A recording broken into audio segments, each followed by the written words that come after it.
లేదు, యువకుడం లేదు, వృద్ధావస్థ, అసలు అన్ని వయసులో వాళ్ళకి అన్ని రకాల జబ్బులు ఉన్నాయి. అసలు ఆ జబ్బులన్నీ చూసామంటే అసలు హృదయం తరుక్కుపోతున్నాయి. బాబాయ్ అసలు ఈ చిన్నపిల్లాడికి ఇంత పెద్ద రోగం ఎలా ఉన్నాడు? జన్మ, మృత్యు, జర, వ్యాధి వీటిలన్నింటిలోనూ దుఃఖ దోషానుదర్శనం అంటే అసలు ఈ శరీరంతో ఏదో ఎంజాయ్ చేసేయాలనే, ఏదో అనుభవించేసేయాలి అనేది కాకుండా అసలు ఈ శరీరంతో అసలు ఎన్ని ఉన్నాయో, ఇంతమందిని చూసిన తర్వాత మనం తెలుసుకోవాల్సింది ఏంటి అంటే అబ్బా ఎన్ని కష్టాలు ఉన్నాయో ఈ దేహానికి. అందుకే ఒక్కోసారి మనకి వెటకారంగా అంటే ముందుందిలే ముసలి పండుగ అంటుంటారు కదా. అంటే ముసలి పండుగ అంటే ఏదో షష్ఠి పూర్తి చేస్తారని కాదు, ముందుకు వెళ్ళిన తర్వాత వృద్ధాప్యం వచ్చేసరికి ఆ జీవాత్మ సుఖంగా దేహాన్ని విడిచిపెట్టకుండా వెళితే ఎన్ని రోగాలు వస్తాయో, ఎన్ని అవస్థలు వస్తాయి. జన్మ, మృత్యు, జరా, వ్యాధి, దుఃఖ దోషానుదర్శనం వీటిలన్నింటిలోనూ దోషాన్ని చూడ, అనుదర్శనం. ఇంత దుఃఖం ఉంది ఇందులో, ఇంత దోషం ఉంది ఇందులో అని చూడాలి తప్పితే ఈ దేహాన్ని పట్టుకుని దీనికి రకరకాల రంగులేసి, రంగులు పూసి, మేకప్లు మార్చి, రకరకాలు చేసి దీంతో ఏదో చేసేద్దాము. ఏం చేసేస్తారు? సరే మన సినిమా యాక్టర్లు అనుకోండి, మన తప్పదు, అది వృత్తి ధర్మం కాబట్టి ఎదురు చేయొచ్చు. కానీ దాన్ని కూడా ఒక వృత్తిలాగే పోషించాలి కదా. జన్మ, మృత్యు, జరా, వ్యాధి, దుఃఖ దోషానుదర్శనం. అసక్తిరనవిష్వంగః పుత్రదారగృహాదిషు నిత్యం చ సమచిత్తత్వం ఇష్టానిష్టోపపత్తిషు. ఆసక్తి లేకుండా, అనభిష్వంగః ఇతరుల సుఖ దుఃఖాలను చూసి ఆవేశపడిపోకూడదు. ఇప్పుడు ఈ క్షేత్రం, ఈ దేహంలో ఉండే సుఖ దుఃఖాలు ఇవిలా ఉంటే మనం ఎవరెవరినైతే చూస్తామో వాళ్ళకు కూడా సుఖ దుఃఖాలు ఉంటాయి కదా. సో వాళ్ళతో మనకున్న సంబంధం వల్ల మన హృదయంలో, మన మనసులో మళ్ళీ వాళ్ళ సుఖ దుఃఖాల ప్రభావం వల్ల కూడా మనలో బోళ్ళంత అలజడి వచ్చేస్తూ ఉంటుంది. ఇప్పుడు ఒకసారి తుఫాన్ వచ్చిందండి, బోళ్ళంత మంది చనిపోతున్నారు, తుఫాన్ వల్ల చనిపోతున్నారు. మనం టీవీలో చూస్తే అసలు చూసిన వాళ్ళల్లో కొంతమందికి డిప్రెషన్లోకి వెళ్ళిపోతారు, కొంతమంది చూసి అంత లేత మనసు అనమాట. అందులో మన వాళ్ళు ఉంటే ఇంకా ఎంత ప్రమాదం. ఏదో భూకంపం వచ్చింది, ఎంతోమంది చచ్చిపోయారు. అసలు వాళ్ళు పడిన అవస్థ మనం ఎంత ఏం చేసినా ఆ అవస్థ మనకు ఆ అనుభవం మనకి రాదుగా. మనం వెళ్ళి 10 లక్షలు చెక్ ఇచ్చి పేపర్లో ఫోటో వేయించుకుంటాం, 10 లక్షలు డొనేటెడ్, పెద్ద ఫేస్. వాడి బాధ మనకు తెలియదుగా. ఫీల్ అయితే దానికి అంతు లేదు, ఫీల్ అవ్వకుండా మొండిగా ఉంటే దానికి అంతు లేదు. అంటే ఏం చేయాలి? మన వల్ల ఏదైనా జరుగుతుంది, మనం ఏదైనా చేయగలమంటే అది చేయాలి, అంతే తప్ప దానివల్ల మన మనసులో మళ్ళీ ఇంకో వికారం పుట్టకూడదు. అదనమాట అనభిష్వంగా అంటే. అది అనభిష్వంగా అంటే ఇతరులకు వచ్చే సుఖ దుఃఖాల వల్ల మన మనసులో అతిగా వికారం ఏం వచ్చేయకూడదు. మనం ఒక్కోసారి ఇతరులు బాగా సుఖపడిపోతున్నారనుకోండి, ఈర్ష్య వచ్చేస్తుంది మనలో. ఆయన లక్షణాలు అలా ఉంటాయి, ఆయన ఎలా ఉంటాయి, ఆయన అంటాడు, ఆయనకేమో అన్ని ఇచ్చాడు, నేనేమో ఇంతగా ఉంటాను, అయినా సరే అంటే ఆయనలో చాలా దుర్గుణాలు ఉన్నాయి కానీ భగవంతుడు ఆయన న్యాయం చేశాడు. నాలో చాలా సద్గుణాలు ఉన్నాయి కానీ భగవంతుడు న్యాయం చేయట్లేదు.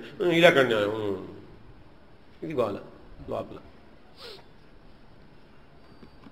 భగవంతుడి మీద మనకి ప్రేమ ఉంటే భగవంతుడి మీద కంప్లైంట్ ఉండదు మనకి.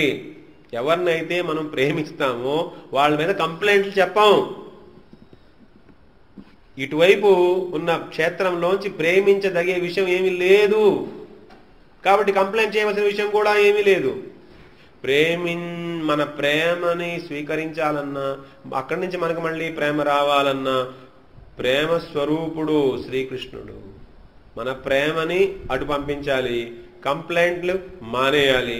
ఆనందంగా ఆ ప్రేమ సముద్రంలో మునిగిపోవాలి. అది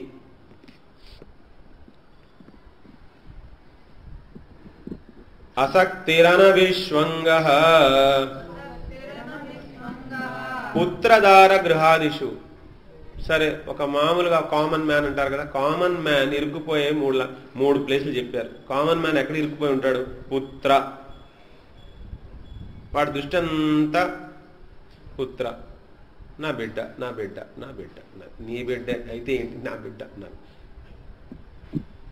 లోపల. దార భార్య, నా భార్య, నా భార్య, భార్య, భార్య అలా చేసింది, భార్య ఇలా. పాజిటివ్ అయినా నెగిటివ్ అయినా అదొక వలయం. భార్య మంచిగా ఉంటే అదొక వలయం. భార్య డిస్టర్బెన్స్ కారణం అయితే అదొక వలయం. భార్య అంటే భార్య కాదండోయ్, భార్యకి భర్త కూడా.